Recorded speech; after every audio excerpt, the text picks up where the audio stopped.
This is a replay of an interview that I did with Natalie Leonard, who is a passive house consultant as well as a builder in Canada. Specifically, we get into passive house here and what we can do to make it more affordable, as well as some really interesting wall assembly details. This is a long interview, so if you want to check out the table of content in the description below, it'll fast forward you to certain areas if there are certain topics that you are more interested in. I'm Casey Gray, the founder of The Conscious Builder, and on this channel, we help you build and live more consciously. If you're new here, go ahead and click that subscribe button, and don't forget to check out the links in the description below. With everything that's going on in the industry, you need to be prepared to handle any kind of conversation effectively, especially the tough talks. Conflict drains your energy and time, and this trickles into every area of your business and life, hurting your health, your relationships, and ultimately your bottom line. I've created two resources for you here at the Conscious Builder Academy called Priming for Tough Conversations and the Conflict Resolution Toolkit. My wife Natasha, who is a former psychotherapist, lent her expertise to creating these PDF handbooks that will help you show up to any talk calm, prepared, and in control, able to turn conflict into opportunity. They are available individually or in a bundle at a great price, so check it out now at the link below or go to consciousbuilderacademy.com. Now, enjoy this episode with Natalie Leonard. Natalie, welcome to the show. Thanks for your interest. I'm glad to be here today. Yeah, I'm excited to talk to you about this because you've been in the passive house world much longer than I have. So I'm usually learning something whenever I do these interviews. So I'm expecting I'll learn even more this time around talking about passive house. So yeah, I'm looking forward to this. Great. Maybe before we get into all passive house and technical and the nerdy stuff that we'll inevitably get into, where did this interest come from for you? Maybe let's go back a little bit because I think like you're the first certified passive house builder, right, for PHIUS in Canada, right? So there's obviously that interest is sparking from somewhere. So I'd love to know where it all started. Maybe it goes way back to your childhood. I have no idea at this point, but I'd love to know. Yeah, sure. I'm a civil engineer by education. My dad was a general contractor, kind of grew up around that. And so I like to build things. And I was building spec houses just on occasion as a side gig. And I've always had a big interest in the environment. I think one of the things that really influenced me was traveling in Asia when I was much younger and seeing how few resources were used for housing compared to what we used in North America. So I've always felt like we could do better in the way that we build, and have taken an interest in that in a long time. For a really long time. And I went to one of the Northeastern green building conferences back probably in about 2004. And I said that it was 300 people, almost all with long hair and Birkenstocks, men and women. And then 5 years later, I went to the Green Building Council conference in Boston, and there was, several thousand people, and it was suits and ties, and it had, this idea of green building had really moved into the mainstream. And, so I was doing R2000, and I was doing sort of passive solar and kind of trying to keep up to find new ideas and new things to try. And I was researching on the web, and I looked to Europe because I knew their electrical rates were so much higher than ours. And I kind of stumbled upon the passive house movement just and it was hard to find at that point in time. And so when I did my training, if you did a search for Passive House Canada, you got 5 returns on the internet. And the last time I did it, it was several million. So it just was really non-existent. So I went to this conference in Boston, and the Passive House Institute had a booth. So I stopped by and I started talking to Mike and Kat, and I said, this, I've been researching this and find this really a practical approach to the use of resources and controlling our energy use and carbon emissions. And I said, maybe next year I'll go to the conference that you guys have. And Kat said to me, you should just come to the training. We're starting one next week in Chicago. So I went back to my hotel room in Boston and booked my flight to go from Halifax to Chicago the following weekend, and just jumped into the training. And originally when I did the training, I really just did it for my own learning, for my own projects. But after I did the training, I had this sort of feeling that this is an important way to change the way we build, and I need to do more than just build a house every couple of years. Is not going to make a big enough difference. So, and I hung up my shingle and started consulting, and I tried to talk a number of clients into building a passive house, like for about, I don't know, a year and a half. And I was complaining to Katrin that it was really hard to talk somebody into it. And she said, almost every region got started by building a spec house. So I came home from that conference and got busy designing a spec house and sold it for list price in about 3 weeks. And then once we got that first one going, about 6 other projects popped up at the exact same time. And wow. So we made all our first mistakes 6 times instead of once. Yeah, I know what you're talking about. Maybe we'll get into some of those mistakes. When you mentioned the Birkenstocks too, when we built our first passive house about 9 years ago, I remember my plumber making a comment or a joke about Birkenstocks. And I'm like, I never owned a pair of Birkenstocks in my life, and I don't have any hair. So yeah, I don't have the long hair problem. Yeah. So maybe actually let's go there. So actually I want to go back to one comment you said. You said there was five search or 5 items that came up, and now there's millions. I find like the passive house movement is still really slow. Like there's very few passive houses actually being, like, certified passive homes actually being built.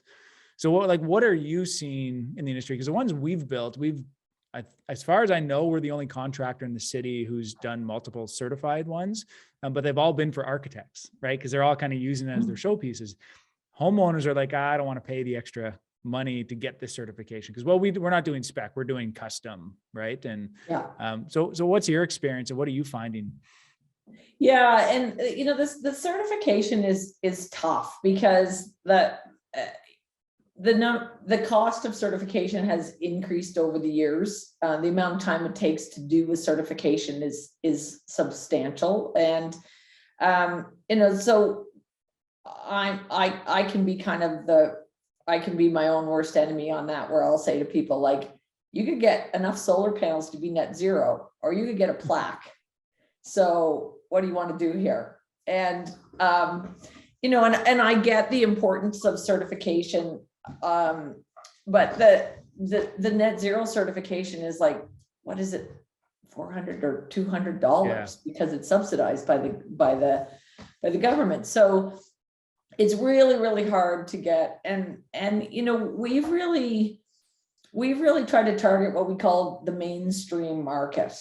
We're not designing and building houses for what I call the rich and famous with deep pockets to do whatever they want with. We think to make a really big difference, we got to make passive house available to, or doable and practical for anybody that wants to build an in-house. And so, certificate, if you're spending $500,000 on a new home, spending $20,000-$25,000 on certification and it's not just the cost of certification, it's some of the things you have to do in order to get the strategies you've got to implement in order to get there. So we've certified a lot of projects. It's mostly been for, like Housing Nova Scotia, builders, folks that just want bragging rights, they want the plaque. But the majority of projects that we've worked on, and I've lost count, but I know we worked on 103 passive house projects last year. And very few are going for certification right now. Right. So when you call them a passive house project, then could they be certified if they wanted to, or would they have to jump through some more, like, would they have to add a little bit more insulation? Would they, like, what are you doing why is it a passive house essentially? Yeah. So one of the things for me is a passive house must have an energy model, right? So whether or not you certify it, it should be comparing it to the standards. And the majority of our projects that we work on could be certified. The ones that we still struggle with a little bit are small, you know, the under 1,000 square foot houses are still really tough to reach the certification on. But most of the projects could be certified if they chose to. You know, and then we get into the differences between the PHIUS certification and the PHI certification, and the requirements of both, and both have some serious sort of hoops to jump through that don't necessarily guarantee the energy performance of the building, but some of them are broader green strategies, or they want certified products that you must use certified products in order to go for certification. And one of the things that we've really worked hard to do is to say we want to use locally available materials that every builder is used to, that they can buy at the local building supply place, put them together in a different way to build a passive house. And that doesn't necessarily jive with some of the certification requirements. Right. Okay, so I'm gonna jump backwards again. I want to go back to the mistakes that you made 6 times over. What were some of the mistakes? Because there's a lot of people who are listening who maybe haven't done passive house yet, and obviously doing a lot of research.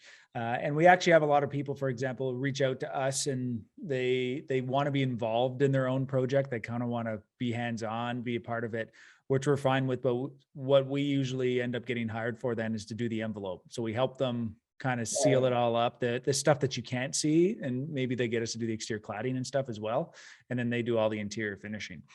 But what are the mistakes that you had made that you learned from on those first projects?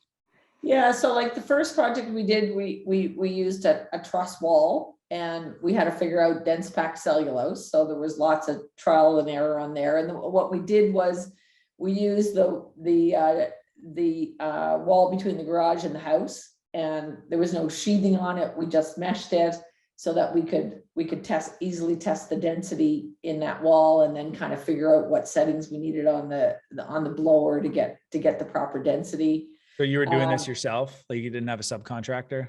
We had a subcontractor, but they didn't.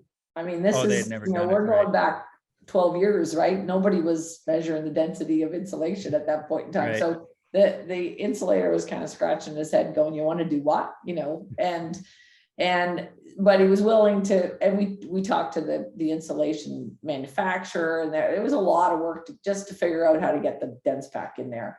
But the biggest lesson learned was probably around tape.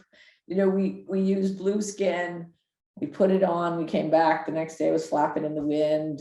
We went back to the supplier and they said, oh, you use the primer. So we put the primer on, we came back the next day, it was flapping in the wind. And they said, oh, you got to use the other primer, the oil-based primer. So basically we were putting blue skin on with contact cement, you know, trying to get it to stick to things. And we're saying your materials are too wet, and they weren't. And so and then sticks really well to itself though, like on. Yes, it does, doesn't it? It's the only thing it sticks to. Yeah, and so we ended up doing like 5 pre-drywall blower doors, and then trying to fix stuff, and then little things like we're using window bucks, you know, and we wanted kind of this big wall of windows on the south side, and realized that between the window bucks there was not really enough space to get your hands into tape, you know, and how to get your thermal breaks in there. And so just it's mostly in the detailing, you know, that you just don't think. Like it's pretty easy to say, oh, you build a truss wall and you put 10 inches of insulation onto the slab and you blow in some extra insulation, and yeah, that's, you know, kind of how you do it. You make thick assemblies, but detailing everything properly, so you get your air tightness and you get your thermal breaks and you get your continuous thermal comfort and your bulk water and all of the different building science stuff. It's really in figuring out the details. And I often say that when I did the first one, if I had known how hard it was going to be, because there was nobody I could call, you know, there was no one to reach out to, I would have never done it. But after I did like 3 or 4, I wondered why I thought it was hard. You know, it just seemed easy after that. So yeah, it's definitely and as a contractor, that's one of the things that we struggle with, because we're not doing design, and although now we can offer it, we have partnered with somebody, but we would often get plans, whether they're passive house or not. They're always beyond code. The projects that we do, same thing. Usually it's net zero these days. But there's so many details that aren't in the plans. And it's hard to explain to a homeowner, like, we don't have what we need to actually give you all the pricing for everything, right? Because there's like the okay for pricing set of plans. And we're like, it's not really, I guess we can give you a range, but it's those little details that aren't on the plans that really end up killing us and taking a lot of time as a contractor. And we like get a siding company or somebody to try and price it. They show up to site and they're like, oh, well, we didn't know it was like this. It's like they don't read the plans, right? They're just so used to doing it a certain way. Yeah. They're just giving you their standard pricing model. Yeah.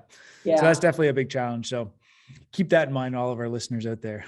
Yeah. And we've tried pretty much everything, like and we still kind of have even though we don't build ourselves anymore, we partner with builders to execute. So we kind of, at first we were just, design building, and we do, half a dozen projects a year, and we're pretty tiny. There's just two of us. And then we realized that kind of 85% of that build was just standard construction, drywall, floorings, flooring, roofing, whatever.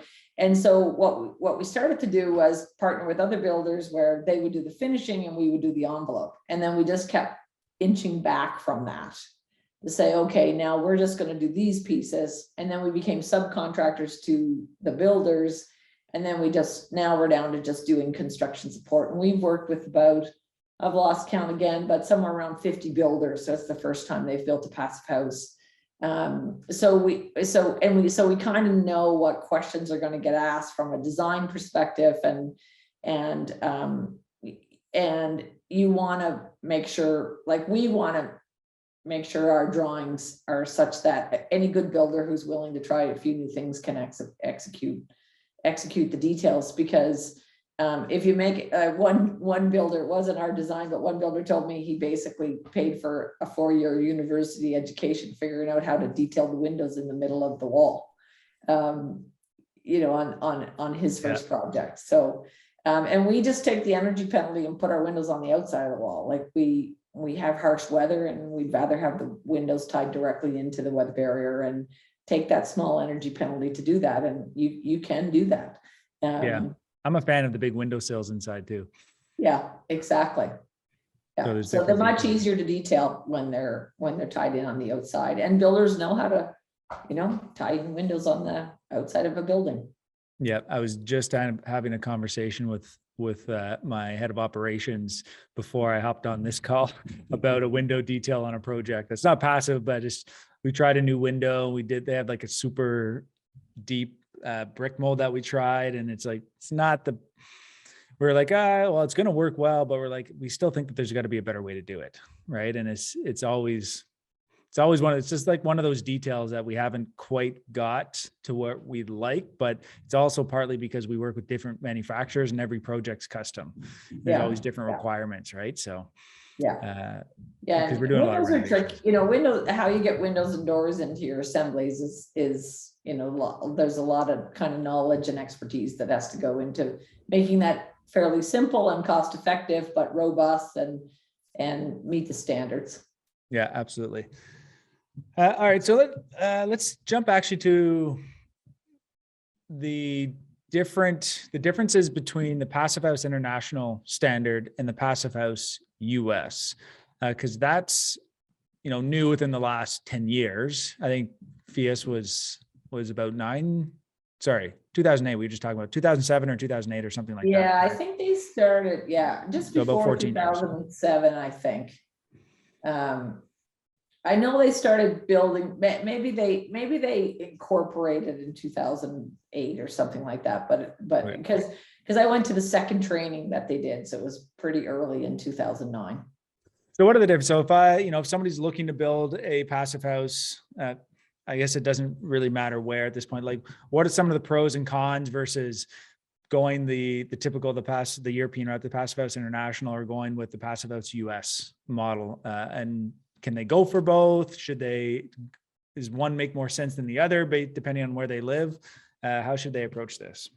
Yeah, and I definitely think it is climate specific. Like, so for instance, we often hear from folks in Vancouver, the PHI standard works great. There's no problems with the PHI standard, which is a set of targets that are the same regardless of what climate zone you're in.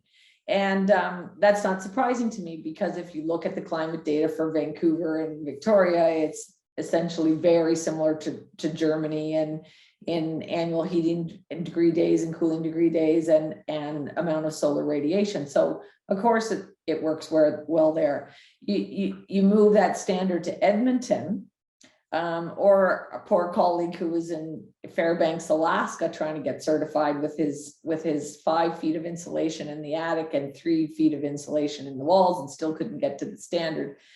There is a diminishing return on insulation, right? Like, the heat loss is calculated using the U, and U is the inverse of R. And so it diminishes as you make it bigger. So when you start looking at, when what happened really, because we started, PHIUS was following the German targets, and our first certifications were using those targets. And what they started to note, 2 things that they really started to notice. One was, either if you're in a heating dominated climate or a cooling dominated climate, it became very, very difficult to achieve the target. And most of Canada is in quite a heavily heating dominated climate. So the next thing was that in order to reach the target, we were overglazing the south side, because it was the heating target that we're having trouble reaching. And so what would happen was we put these massive expanses of glass on the south side in order to reach the annual heating demand target. And what they were finding as a result of that was overheating in the shoulder seasons.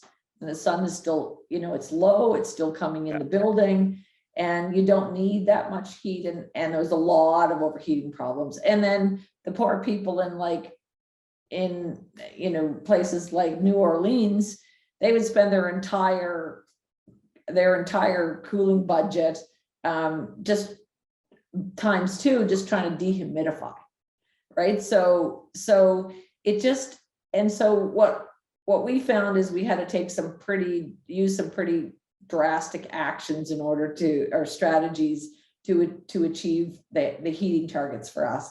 And so then PHIUS, in working in really a wide range of climate zones, from Florida to Alaska, really found that it wasn't cost effective. And basically you were doing more to achieve the passive house standard and than it would be to just use some sort of renewable energy technology to replace the energy that you need to make up. And so what they did is they changed to a climate adjusted target, so that you fill in a little form for where you're located, and it spits out what your targets have to be for annual heating demand and annual cooling heating, and also peak loads for both heating and cooling. And then they had a primary energy target. The other thing that they changed, which I was also a fan of, was they changed to the metric of measuring air tightness in cubic feet per square foot of building envelope instead of air changes per hour. And air changes per hour is a lot more familiar for builders, except in the commercial world. But the big challenge around that is, like, we were doing 2 projects at the exact same time. One was a 9,000 square foot commercial building. The other was about a 1,400 square foot house. And we wanted to certify both. And the house, we got a 0.67. And there's another early mistake, was we were pretty good. We thought we were there. Well, we thought when we finished everything, we'd hit the 0.6. We were at like 0.67 when we did the pre-drywall. We were at 0.67 when we did the final. We did not improve from there. Right. So, but everybody was high-fiving themselves for the 0.32 we achieved on the large building. But when you figured out the leakage per square foot of building envelope, the little house was tighter than the big building. I didn't realize that they changed that for PHIUS. I didn't know that they looked at it differently. Yeah, so really that's one, so that's a bit, one of the big metrics that they changed. And then they changed, instead of having, the other thing that was really noticed with the German standard was that small, high occupancy homes were kind of penalized on the primary energy targets, right? So if you had a 2,000 square foot house with 5 bedrooms, the amount of energy you could use for your primary energy was 120 kilowatt hours per meter squared, measured in the square footage of the building. And so what it was rewarding was like great big houses with few bedrooms. And it was penalizing small, densely occupied houses. And, for doing good by the planet, we want to reward density in our buildings and make it more difficult to achieve. So they changed the metric. Instead of the primary energy being a metric of 120 kilowatt hours per meter squared of footprint, it changed to a metric of per person. So each person got an energy allowance, and it's based on number of bedrooms plus 1. So that's a different metric as well. So it's actually easier to get small projects certified, whereas with the German standard, we were having quite, these are all my observations, of course, but but you're speaking, we're having trouble getting small projects certified. Yeah, no, I appreciate that, because I always tell people there's always the theory and then there's reality. Yeah. Right? What actually happens, right? Because obviously we have to model and we need to base our, assumptions on something, right? That's the only way that we can plan. But the most successful projects also have that experience aspect involved with it, where what worked and what didn't work in the past. And you can apply that, right? Like the overglazing, the first one that we did too, we had tons of south facing windows and we had that overheating problem.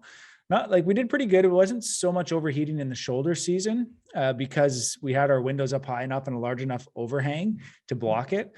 But we were overheating in the middle of the winter just because we had so much glass. And if it's minus 25 out and sunny, you can't, it usually is sunny when it's that cold, right? That's right. You can't turn off the heat, right? So we're inside boiling, and it kind of defeats the purpose when you're opening. So that's one thing that we bring when we talk to people. It's windows are good. You don't want, in my opinion, don't rely on them for heat if you want a comfortable home. If you're going to rely on them for heat, sure, just understand that when it's on, it's on. When it's off, it's off. Yeah, there's no thermostat. You don't get to control it. And then so that kind of leads to another point around the standards, which is, that the German argument would be that their standards define comfort, and if you thin out the assemblies and use more energy for annual heat demand and peak loads, then you can't maintain that thermal comfort that's related to the difference between surface area of the exterior walls and the indoor temperature and all of the parameters that are the comfort parameters buried within the passive house. And it was interesting because when we had clients that wanted to certify, we're really pushing to get down to that 15 kilowatt hours per meter squared for annual heat demand. But when they didn't, we were using the energy model to say, okay, what makes the most sense for this project? And, they're still using tiny heaters. So, getting it below that, there's really no point because your heaters can't get any smaller. And when you look, we were doing a lot of projects where we were at about 20 to 22 kilowatt hours per meter squared in the early days. And when the climate adjusted standard came out, it was at like 22.5. And we had tons of feedback from clients to say, we use a ductless mini split in our great room. We have our baseboards off. We've got a 12,000 kBTU mini split in here, and it heats the whole house except for maybe a couple days of the year on the northeast side upper bedroom. We have to turn on a little bit of heat. And the other thing that's a bit different, I could talk forever about this stuff. No, but this is good. The other thing around it was that a lot of people would say there's no heating system in a passive house. And that just hasn't proven out in most Canadian climates. I know that there was a project done early on and they had their monitoring data on the web, and they take it down because the bedroom was never above 16 degrees. So there is, we do need heat. You can't supply enough heat through the ventilation system in most Canadian climates in order to maintain comfort. So yes, you can say, passive house maintains comfort, but when you really break it down, it is climate specific. And and the PHIUS standard has a very strict calculation that has to be done around thermal bridging. And making sure that none of the assemblies are cold enough that you're going to get rotten molds because they're too cold. So they're protecting against kind of those parameters while still allowing more energy to be used for heat.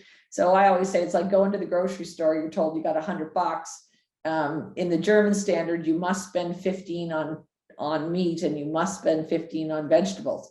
Well, with the climate, but you got 100 total. And with the climate adjusted standard, if you're in Edmonton, you get to spend 29 of it on meat and 1 of it on vegetables, right? And then vice versa for the cooling dominated climates. Right. Now, another thing that comes up often is passive solar houses, right? Versus a passive house or a certified passive house.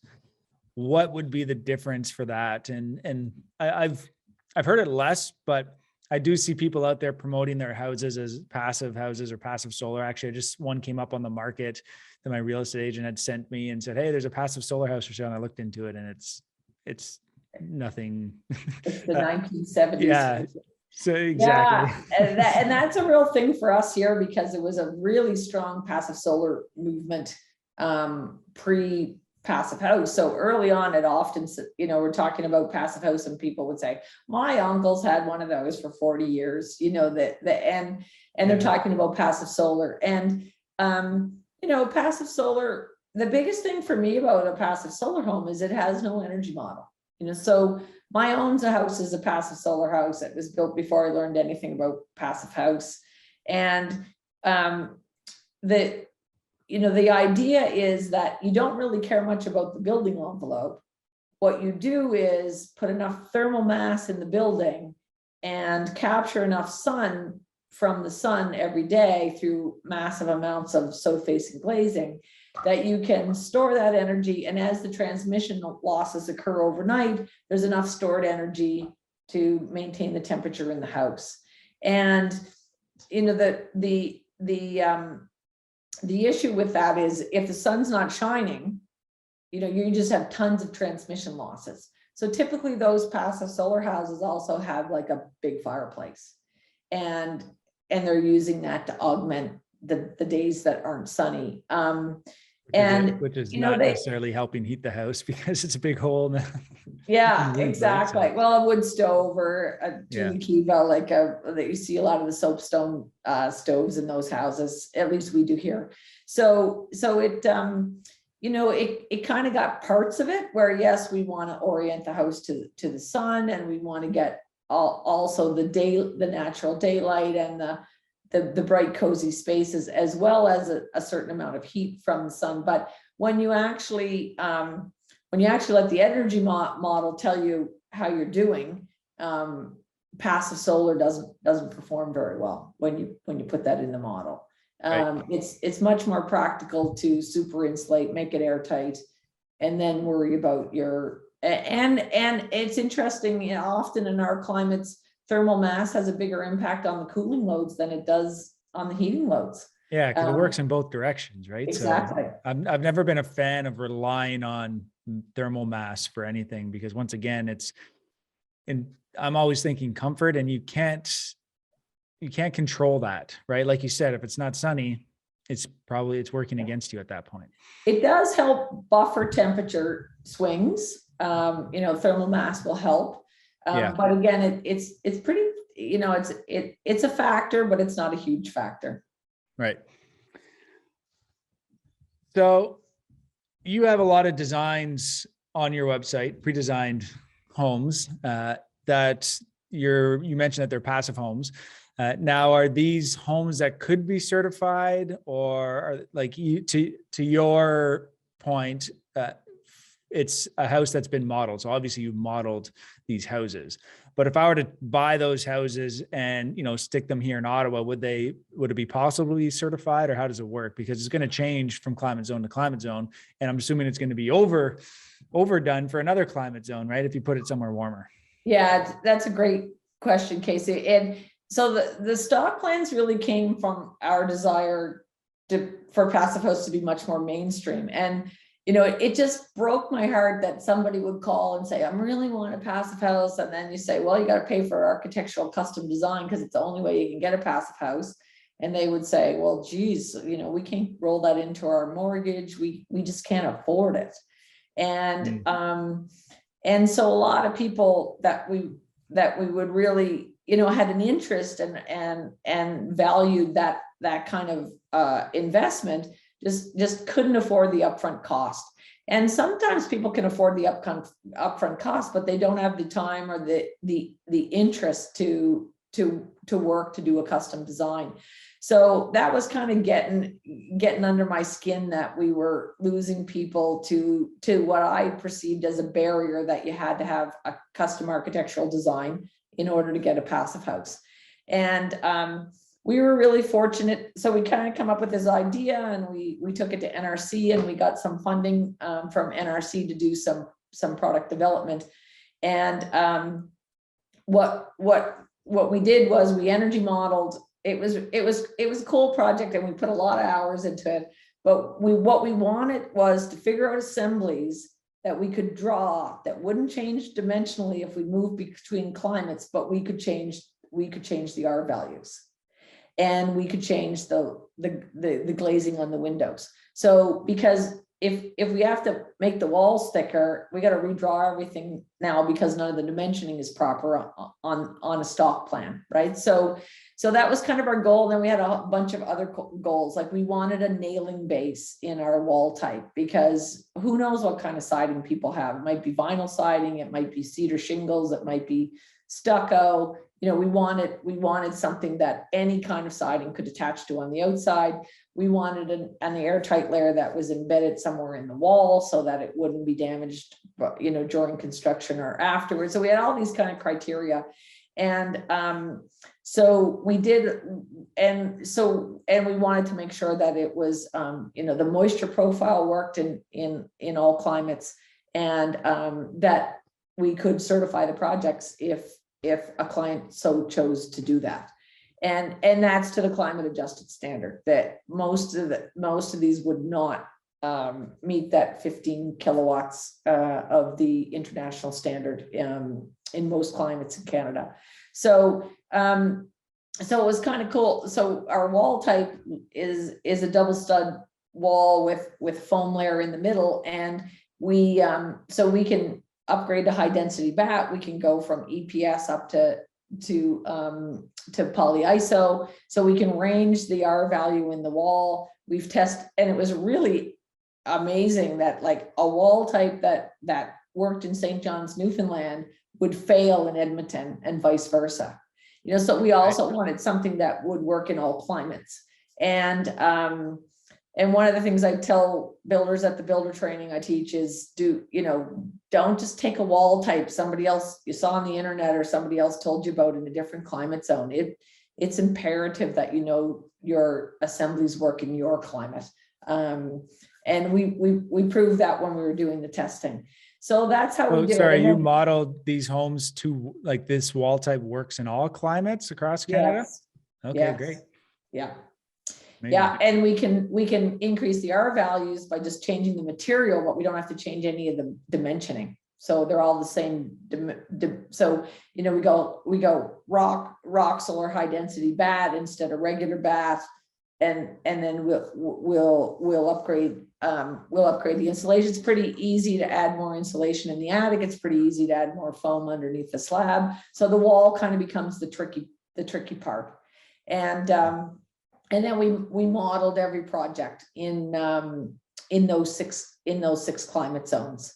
It's super easy. Once you've got the model done, you just change the climate location and you can kind of check it through. So now, that being said, some of the smaller projects are still really hard to certify. Like anything that's under like 1,200 square feet in size becomes difficult because you just have so much surface area for the volume and the square footage that you're living on. So you've got tons of transmission surface area to deal with. How does it work? If I purchase a plan, I'm a homeowner, I purchase a plan, and obviously that the lot is going to vary. How does it work? If I buy a plan here in Ottawa and I have a 2-acre piece of property, what would I expect to get and what would I expect to have to do after the fact? And would this be something you help with, or do they find somebody with their BCIN or somebody to help them get the permits here? Yeah. So Ontario is a great one, right? Because of the 2 BCIN requirements. So we have BCIN in-house for the architectural. And right now we're still subcontracting out the HVAC BCIN, depending on our volume. We've talked about we're back to visiting. We're doing so many that we're back to visiting, bringing it in-house.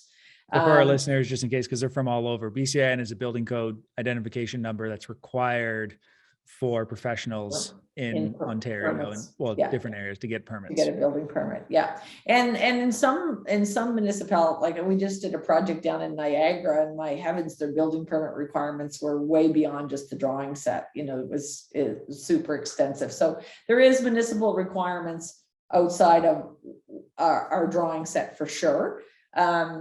But most, like, I think we've had 2 stock plans go out the door with no changes. So most people change them. Most of our plans do not have a basement. So we've added basements, we've added walkouts, we've changed the exterior style. If people like the floor plan, but they want a more traditional style or more modern, we'll change. But you'll navigate all of this from wherever you are so that they can build it where they are. Exactly. Yeah. Okay. Yeah. And so it's a full permit set. Everything is done and ready to go. We usually try to get their builder or a local person to do the site plan, because we don't like to do site plans on lots we haven't seen ourselves. So we usually try to get the builder to. Most builders will have a way to get a site plan in as part of the permit. And and then if they want to do net zero, we do some more energy modeling and some speccing of a system to get them to net zero. If they want to certify, then we do some specific energy modeling to their shading and their lot orientation. But all the plans are oriented either south side yard, south front yard, or south backyard. And then that the tricky one is that 45-degree orientation. And we have done, and we'll just work the window design a little bit to so because basically you then end up with 2 faces, 2 elevations that are getting solar gains. So we'll kind of rework it in that way. So we do quite a bit of changes to them, but it's kind of like a quarter of the cost. Or less. Yeah, that's going to be my next question. Yeah. So what's the range? Because I know it's going to vary from the plans, but what's the range that somebody would expect to pay when buying one of your stock plans, but adding some, having to do some minor changes maybe? Yeah. So the plans themselves are $6,500, and that includes all the passive house detailing and knowing that the building is energy modeled and you've got all your moisture safety happening. But the average is around 10,000. Right. So with modifications in the site plan or other energy modeling and so forth, and we've kind of taken the stock plan as an inspiration and completely changed it, and you can end up, almost at Yes. 20 grand when you do that, but still. Now a you lot have a new less stock plan to custom sell. design. Yeah. So in that case, now, if they're building that house, are they going to have, like, do you do interior elevations as well? Like, as a builder, I need to know, like, tile patterns, where plumbing fixtures go, where to put blocking. We don't. We tell Okay. the clients, if they don't want to do that work themselves, to find a local, often they'll find a local interior designer, and often they just work with the builder to do the selecting. So it just depends. Stock plan folks are,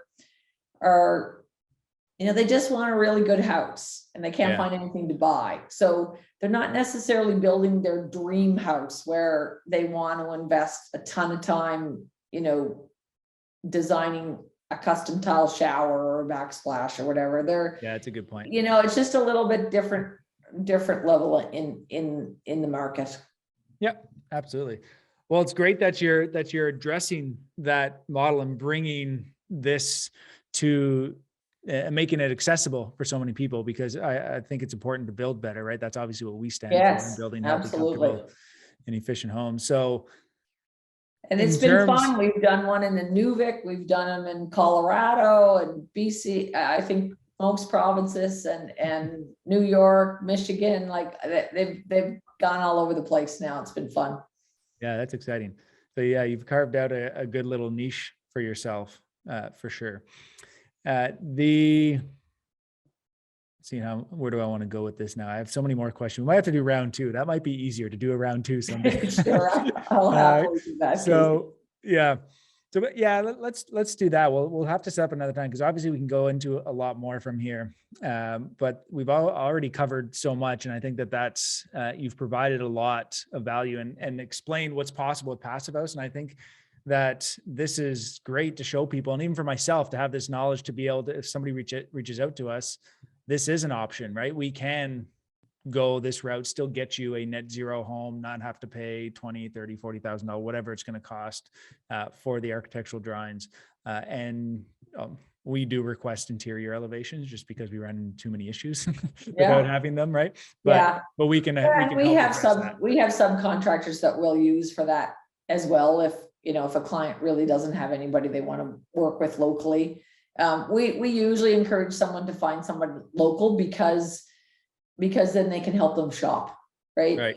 So for us to subcontract and make selections, we don't even know if they can buy without a real hurdle to get access to the supplies. So that's typically how we'll address it.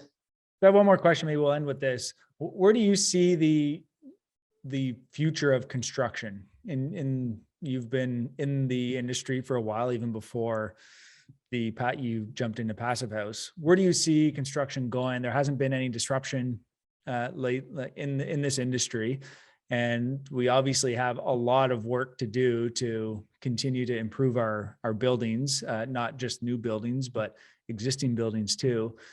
Are there technologies that you think could help us? Is there something that's really going to change the way we build? Is there a product out there that you feel really confident about, a way of building maybe? Yeah, I mean, for me, it's just this, let's just, for one thing, I don't believe in the small incremental changes to the building code. I would really like to see a giant leap forward. And our mission as a company is that Passive House level construction becomes building code. And, we'll probably work ourselves out of jobs if we can get there, but it's the right thing for the planet. And it would provide people better homes that are more durable and resilient in storms, and all the rest of it that we all have drunk the Kool-Aid, know are the benefits of building this way. And so I would like to see that. And then I think, let's stop making it complicated. It doesn't have to be that complicated.